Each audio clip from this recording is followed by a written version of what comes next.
అసలు మీరెప్పుడైనా మీ వెయిట్ నార్మల్‌గా ఉందా? లేదంటే మీరేమన్నా ఓవర్ వెయిట్ ఉన్నారా? లేదంటే మీ వెయిట్ ఏమన్నా చాలా తక్కువగా ఉందా? లేదా? అని ఎప్పుడైనా చూసుకున్నారా?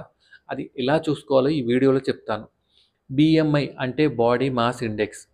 దీంట్లో ఈ ఫార్ములాలో మీ వెయిట్ అనేది యాడ్ చేసుకోవాలి. ఇది నార్మల్‌గా గూగుల్‌లో గూడా చేసుకోవచ్చు తెలియని వాళ్ళు. లేదంటే కాలిక్యులేటర్‌లో గూడా చేసుకోవచ్చు.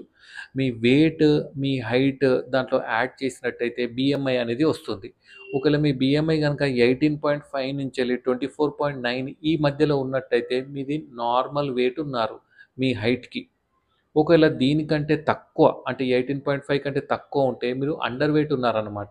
ఒకవేళ మీరు 24.9 కంటే ఎక్కువ ఉన్నట్టయితే ఓవర్ వెయిట్ ఉన్నారన్నమాట. మరీ ఎక్కువ ఉన్నట్టయితే ఒబేస్ ఉన్నారన్నమాట. సో, ఈ వాల్యూ మధ్యలో ఉంటే మీరు కరెక్ట్ వెయిట్‌లో ఉన్నారు. అలా ఉన్నారో లేదో ఒక్కసారి మీరే గూగుల్ ఓపెన్ చేసి బీఎంఐ అని టైప్ చేసి కాలిక్యులేట్ చేసి కింద కామెంట్ చేయండి. మీరు నార్మల్ ఉన్నారా లేదా చూద్దాం. Thank you.